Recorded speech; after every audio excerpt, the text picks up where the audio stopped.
edition of our program, Your Image. We started last week discussing stakeholders' engagement as strategy for political success. Of course, we know that development comes from the grassroots. The initiative, the input, the participation, and the involvement of the people of various elements. When they're considered, then there can be progress, there can be development. Once again, we have eminent personalities who are here seated. They've been very, very resourceful, and here we come again. Femi Dokumu, I thank you for having me once again. A communication expert. Thank you. Glad to have you. It's my pleasure. The engineer, Kolawole Kopoli, even though you prefer to be called Alaji, but when we look at your expertise, your level of expertise as a plant engineer and as a CDC, Community Development Committee chairman in the state, you cannot but continue to refer to your wealth of experience. You are welcome, sir. Thank you very much. We started the discussion and we almost ended the discussion through projects that were instituted in various communities. We want to further expand these projects because we know that it is the fulcrum on which well-being are situated. When projects are identified, and we see that when communities meet, that's why they have the vision. That's why they come up with plans and then be able to aggregate their needs to the state government, to the National Assembly, and then you can see a lot of developments germinating within those communities. These projects, I want to ask you, Alaji, we know that there have been some agitations.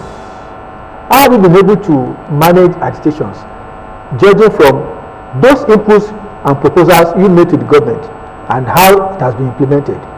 Do you have straightforward implementation, or do you have politics being introduced at the particular levels? Thank you very much. Community Development Association. Our job is development. And I am bold to say that we in the Community Development Association in Ogun State, we have assisted the government in so many ways on our own.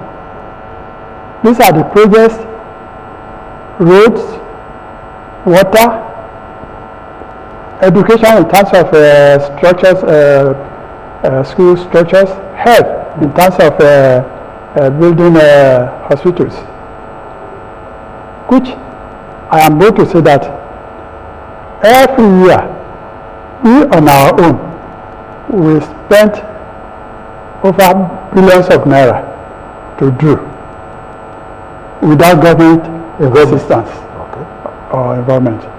But at the end of the year, government will ask, because all these projects we will compile them, we will send them to the government, and they will look at it and say, okay, maybe the projects that are good, this and that, they will say, okay, about 15 projects in each local government, they will give us grants. But the projects that the government used to do, most of these projects are the ones that the community will have highlighted and sent to the government.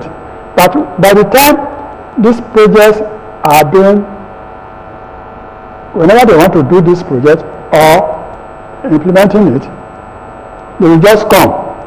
They will not come to the Community Development Association. But we will look at all that we have sent to the government, and we see that, okay, this road, we have mentioned this road before. There is no politician that has come to any local government and say, what do you need? It is we that will tell them that this is what we need. And by the time they want to do such a project, they will not even tell us until we begin to see that a project is going on in our area. But we have told our people that whatever project, whenever anybody is doing any project in the area, however small it is, the community development association should move to them in that area and ask them, from where is this project coming from? Who are the owner of this project? So these are the way that we engage with the politicians and with the government. So Thank you very much. at the same time, we still need their assistance, at least. And whenever they want to do any project, that they should come to that community, because so that by the time they finish that, they should hand over to the community so that they can maintain it. Thank you very much. Femi, when you look at, we've been talking about the people in the community. There are still other stakeholders. The traditional council, pressure groups, and the likes. What role do you think they should play in ensuring proper engagement for political success? Well, yes. I'd just like to quickly say that we must identify the fact that it's not only when you are contesting for elections that you are expected to engage the various stakeholders. Even when you get to government, when you are in government, you must sustain.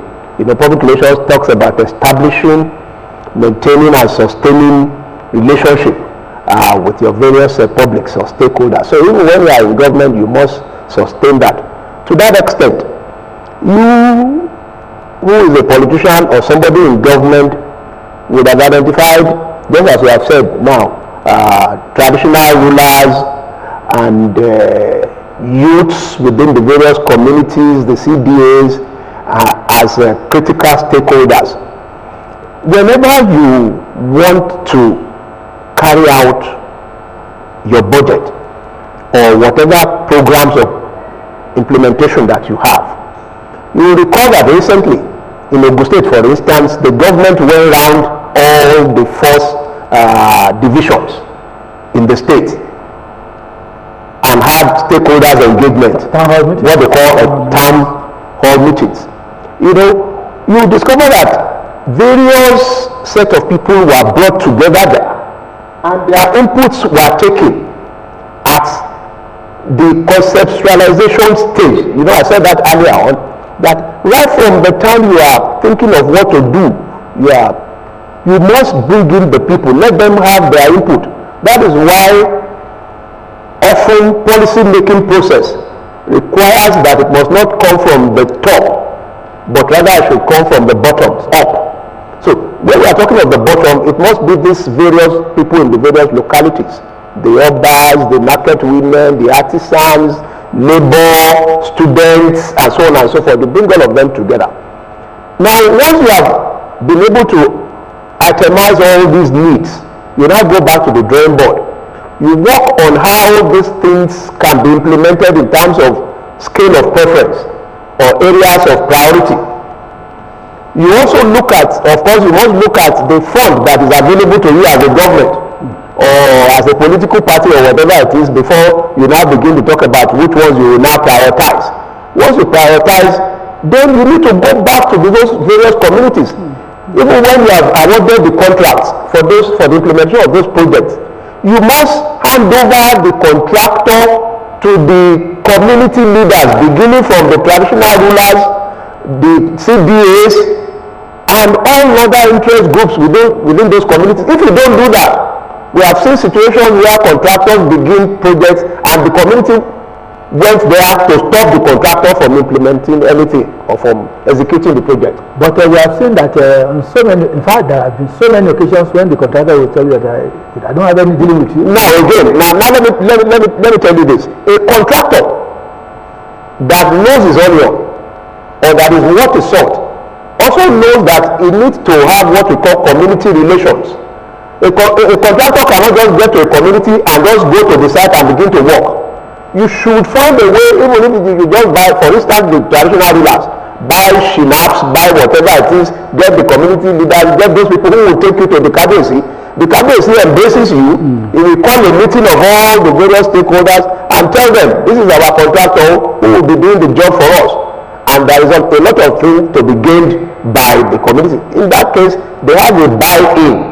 They take the project as their own, and then they will help to even protect the materials that we have there and the equipment that we have there. And it's only then that you can succeed.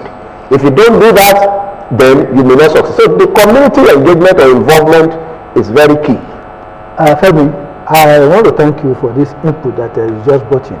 And it gives me an opportunity to ask Alhaji, because I'm part of a community, and we have been seeing projects being executed in several communities, and to the chagrin of the people there. I want to believe, according to what you said, that the input, the vision emanates from the community people. And if the vision, the aspiration emanates from the people, then the project, at the time it is sealed for execution, then the people must be carried along. What is your own assessment, or what you have observed over time? Because we have observed that so many of these projects, when they start the execution, the communities are not involved. The contractors are on their own. Can you give examples or just illustrate in a way so that we can be able to channel things the right way? Well, thank you very much. Like Prince Dokuma said, the contractors that these jobs were handed over to go and do, they just come to the community and start doing their job. Which is not the right way to do. And when you meet them, they will say, okay, go and meet so. They will ask us to go to Abuja and tell the people in Abuja, but we do make sure that we don't, because we know it's our own project, we will not fight them, but we will make sure that because if we don't follow them, they will do short job. Yeah. There are some places where they were doing gutters. They just put iron down like this. They begin to put the common place. But when you got we remove it like this, it's just removed. And then is that how they do the job? So, and this is why it is very, very necessary for the government to let whoever is going to handle any contract to make sure that by the time they get to the community, they should make sure that the community leaders are there. They are the supervisor of that job. You are the contractor. They are the supervisors of that job, because they are the people that they are the indirect supervisors. Yes. So that what you are doing for them will be measurable to whatever will have been the amount of the contract that has given to you. So these are the problems that we used to have with contractors of all these, some of the projects that government are bringing to us. Thank you, sir. Femi, Yes. that brings us to the issue of openness in this sharing political sources. You can visualize all those issues that we have discussed. How do we ensure openness in all these engagements? Well, yes, I'm sure what you mean by openness there is that there must be transparency, and there must be that desire, right information. Yes. Okay. To the people, of course. Yes. What I'm looking at for participation. Oh yes. So what I'm looking at is that whatever or whoever might be going to the various stakeholders, either as politician or government, must be honest with the people. They must be transparent. They must be open. Whatever you want to discuss with them or tell them or promise them should be things that you have the capacity to do, to execute. Don't just go to the various stakeholders to go and sweet talk and then just say, okay, let me just say what they want to hear. all that matters is for you to get their votes, for instance, at the stage of being a politician. If you do so, you will be hurting yourself, invariably. Because if you go to them today and you tell lies, or you fail to do what you have promised them, you won't have the opportunity to go back there again. If you go back there, they might stone you, or they might drive you away. Even if you are not contesting anymore, you now bring somebody for them to come and vote for. They will tell you that this same fellow who is bringing you has failed us before. So they won't trust whoever it is that you are even bringing again, that also will be faithful to the people. So there's always the need to be faithful to the stakeholders. Let me quickly add this question. The government machinery in ensuring, of course, I believe that there is a ministry or agency that is empowered to execute all these projects, whether in the community development ministry or works and housing or whatever. And other ministries. What do you suggest that government should be doing so that there can be a connect when such projects are being executed? Well, I think we've talked about this earlier on, and that is that the various stages of implementation of programs and projects, right from the stage that you are conceptualizing it, you must involve the people. When you now want to begin the implementation, you must involve them. When you are executing, you must involve them. And when you have even finished, you must involve the communities to see how those projects will be maintained and protected. That is why often when government is handing over or commissioning any project, you discover that it's often stated that now that we're handing over this project to the community, we expect the community to protect those projects. So these are the things that government must ensure that they do at every point in time. They don't just sit in the office and you design projects for communities. Go to those people, then prioritize their projects and begin to execute them steadily. Alagi, the issue here is that we're talking about stakeholder engagement, a strategy for political success. And this success cannot come about if the people who are involved in ensuring that certain developments, certain projects are carried out are not in tandem, are not synchronized with the process. Have you over time been able to have a difficulty on such a project whereby people just come and it's not in tandem with the vision? What have you been able to do to connect back to the ministry, to government, in correcting those anomalies? Okay, thank you very much. Most of the projects that they have been doing, we will continue to see on the television, they will say, consistency project is your project, this and that. Ask this, ask that. But we will not see anybody to ask. The number they say phone, they will not get it phoned. So I took it upon myself. We went to Abuja to go and get the constituency project for Ogun State as a whole. We now saw there most of those things, like I said, yes, like I said, the channelization, erosion control, this and that. We saw it in this and that. These are the things that we put in year 2013. These are the things that, and already they have awarded it. We don't know who it was awarded to. So, all these type of things, government should make sure that they are doing it for the communities. The politicians, they should know, like my brother said, we sent them out to go and represent us there. They should come back and let us know that these are the things that they are done. But by the time all these projects will come, they will say, it's my project. Senator will say, it's my project. House of Reps will say, it's my project. Whereas these are constituency projects. You see, most of these things, they have got the contract through whoever. But come back and let us know that this, and come there and hand over the contractor, so that our engagement with you will be okay, and that will even bring the success of you being out for people to go and solicit for people.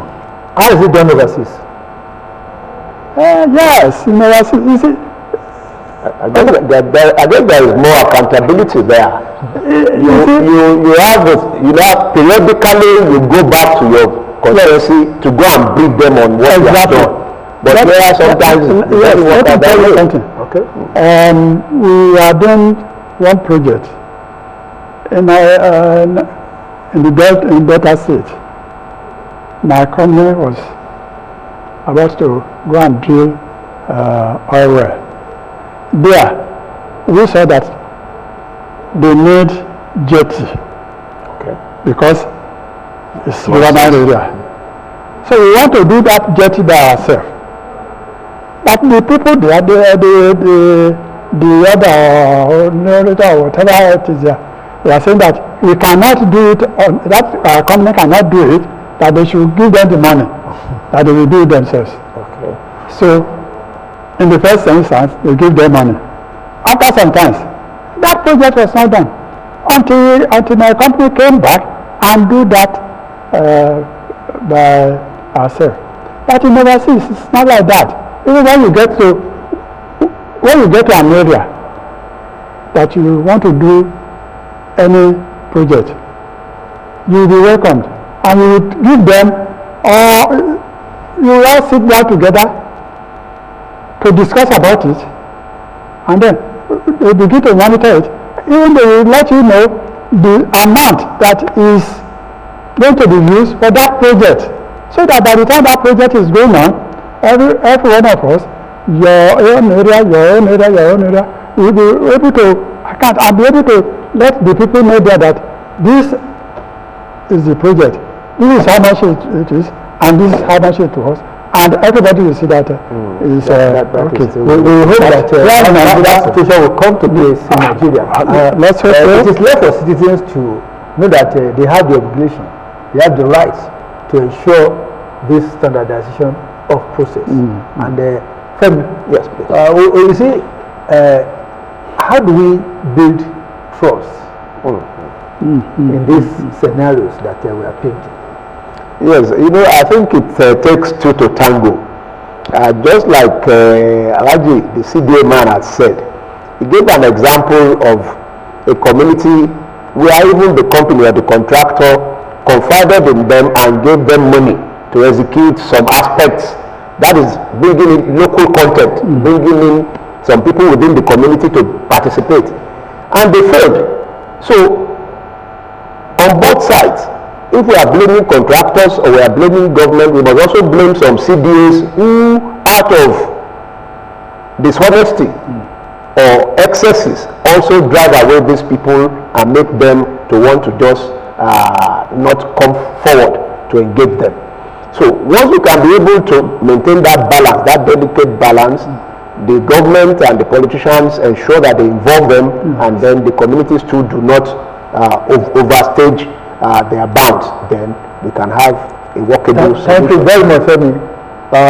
We would like our viewers to understand that transparency is the right to information, while openness is the right to participation. Let us engender an open system whereby whatever we desire to execute, stakeholders are involved and engaged, so that there can be political success in our environment. It is on that note that I really want to appreciate Alhaji Kolawole Ikupoli, former Community Development Committee Chairman in Ogun State, a professional engineer, and a man who has professed a profession all over the world. You are welcome, sir. Thank you very much. I hope when next we call on you, you oblige us. Thank you very much. I will. Thank you so much, sir. I will. Femi, We still have a lot to discuss. thank you so much for being with us always. You are terrible. It's my pleasure. It's my pleasure. Thank you so much. Yes. Yes, this is how far you can go. Until next week, when we bring you another edition of the program. Thank you. Bye.